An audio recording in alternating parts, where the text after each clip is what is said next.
Hello guys! Sawa na ba kayo sa baboy? Subukan naman natin ngayon itong Chicken Bicol Express. Ito yung mga ingredient natin. Ito yung mga ingredient natin guys. Bawang, sibuyas, sili. Siyempre ito yung manok natin. Ang ginamit ko manok dito guys ay chicken breast. Okay, let's go! Okay, una lagyan natin butter. Ang panggisa natin butter. Para mas masarap, malasa. Okay, next natin bawang. Next natin, sibuyas, onion. Haluin natin guys at hintayin natin yung lumabas yung amoy. Okay, next natin yung chicken breast natin guys. At sa inyo naman kung anong gusto nyo manok gawing Bicol Express. Pero sa akin chicken breast. Pwede naman din may mga buto. Isang kutsa lang natin na maayos guys ang ating manok. Okay, takpan na natin. Antayin natin sila ng 10 minutes.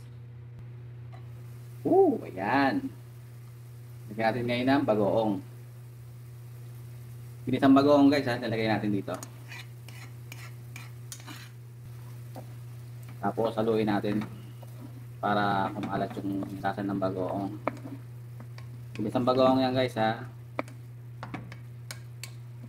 Ayan, lagyan natin pampalasa. Matik sarap. Sa inyo na yung gano'ng karami magic sarap gusto nyo ilagay.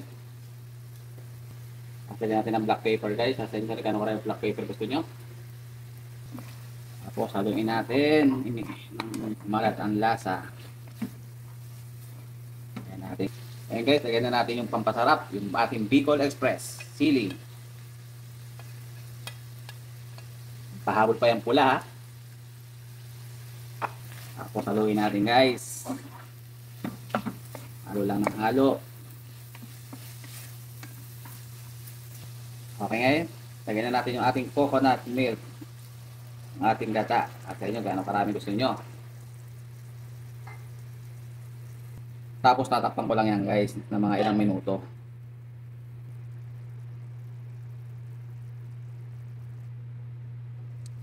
Ayan na guys. Mukhang kumapit na yung ahang sa manok. Sa inyo yan guys, kung gusto nyo itong patuyuin ng konti, pero para sa akin, parang sapat na to para may sauce konti sa kanin. Ayan guys, ngayon titikman na natin guys yung ating Bicol Express.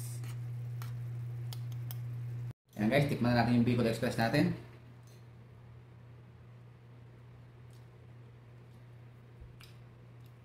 Panalo kaya kayo guys, kung sawa na kayo sa baboy, try nyo rin ang Chicken Bicol Express.